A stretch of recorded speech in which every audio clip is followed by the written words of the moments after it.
Central gurdwara प्रबंधक committee के अध्यक्ष रह चुके गुरमुख सिंह मुखिया को गुरुवार को गिरफ्तार करने के बाद जेल भेज दिया गया। अपने कर्मों के कारण सिख समाज का एक नेता अपराधी की तरह जेल गया। उसने सिख महिला की मजबूरियों का लाभ उठाते हुए उसका यौन शोषण किया। अपने आनंद के लिए अप्राकृतिक यौनाचार भी किया, जिसका वीडियो भी उस महिला ने पुलिस को सौंप दिया। इसके बाद इस मामले में केस दायर किया गया और अब जेल भेज दिया। जिसको पहले लोग सम्मान के साथ देखते थे, उनको सरोपा और फूल माला लाद देते थे, वैसे व्यक्ति को आज जेल की हवा खानी पड़ी। उनके साथ कोई नहीं था, सिवाय परिवार के कुछ सदस्यों के अलावा समाज ने भी उनको उनके किए की सजा भी दी और उनका साथ नहीं दिया, क्योंकि उक्त सिख महिला ने पूरे सबूत के साथ उनके अत्याचार का खुलासा किया था।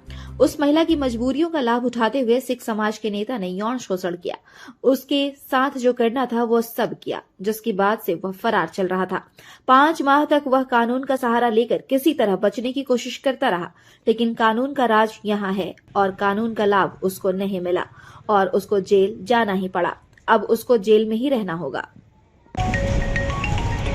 इन पर एक महिला के साथ रेप एवं अप्राकृतिक यौनाचार का केस हुआ था कर्मा थाना में।